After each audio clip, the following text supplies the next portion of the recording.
साथियों नमस्कार, स्वागत है आपका हमारे YouTube channel study circle with BP में। हम चर्चा कर रहे हैं मध्य प्रदेश शिक्षक भर्ती वर्ग 1 चयन परीक्षा को लेकर के।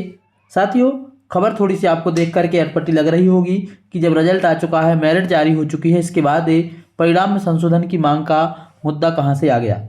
लेकिन एक खबर निकल करके आ रही है कि अभ्यर्थियों ने चयन परीक्षा के परिणाम में संशोधन की मांग की है।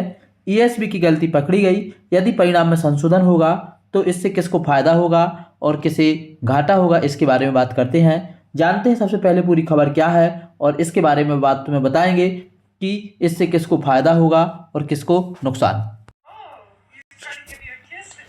साथियों खबर यह है कि जो भोपाल समाचार के माध्यम से खबर निकल करके आई है, 26 मार्च की ही खबर है कि ईएसबी शिक्षक चयन परीक्षा 2 शिफ्ट एक जैसा प्रश्न फिर भी गलत मूल्यांकन। ईएमपी ईएसबी शिक्षक चयन परीक्षा 2 शिफ्ट एक जैसा प्रश्न फिर भी गलत मूल्यांकन किया गया। इसके बारे में पूरी खबर है, आपको बता देते हैं क्या है पूरी जानकारी।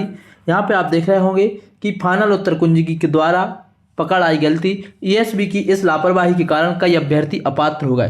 पूरा मामला बायोलॉजी विषय में निरस्त किए गए एक प्रश्न से जुड़ा है, जिसको लेकर के अभ्यर्थी अब परीक्षा परिणाम में संशोधन की मांग करने लगे हैं। इसके अलावा साथियों बायोलॉजी में 2 प्रश्न पूछे गए थे।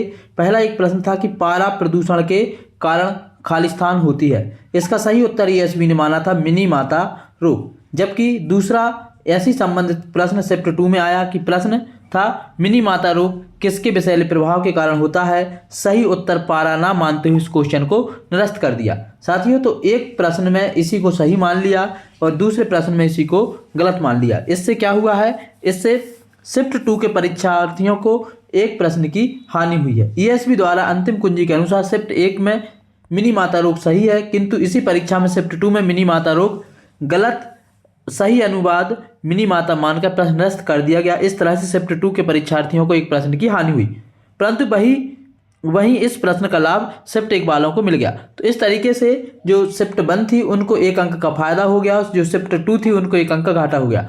तो जिन्होंने इस प्रश्न को लेकर के ऑब्जेक्शन लिया था उसको लेकर के उनका कहना है कि परीक्षार्थियों का कहना है कि ईएसबी द्वारा स्पष्ट रूप से गलत मूल्यांकन किया गया।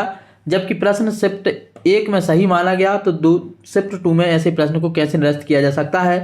क्या अंतिम उत्तर कुंजी बनाने वाली कमेटी ने इस बात पर ध्यान नहीं रखा कि प्रश्न दोनों शिफ्ट में पूछा गया है और कमेटी का निर्णय दोनों शिफ्ट में एक समान तरह से लागू होना चाहिए। तो साथियों इस तरीके से इन्होंने मांग की है। यदि ऐसा होता है तो या तो दूसरी शिफ्ट वालों को एक बोनस अंक मिलेगा, या फिर जो है शिफ्ट 1 वालों को जिनको पहले से फायदा मिल चुका है उनको तो फायदा नहीं मिलेगा, इनको भी फायदा दिया जाएगा।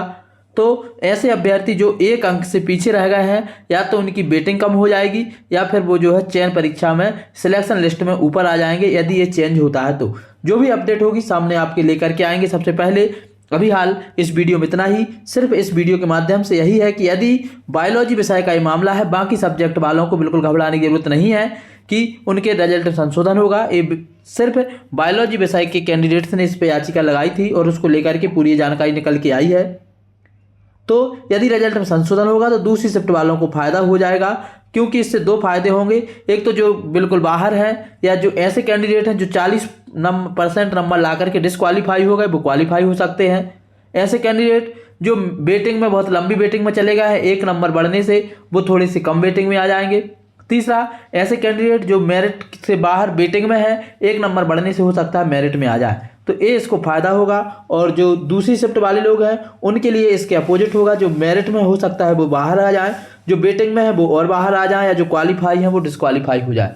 तो अब जो भी होगा इसके सामने जो भी खबर आएगी ईएसबी अपना पक्ष रखेगी, इसका फिर से जांच करेगी। उसके बाद जो भी अपडेट आएगी हम आपके बीच में लेकर के आएंगे। आज के इस वीडियो में इतना ही। जय हिंद।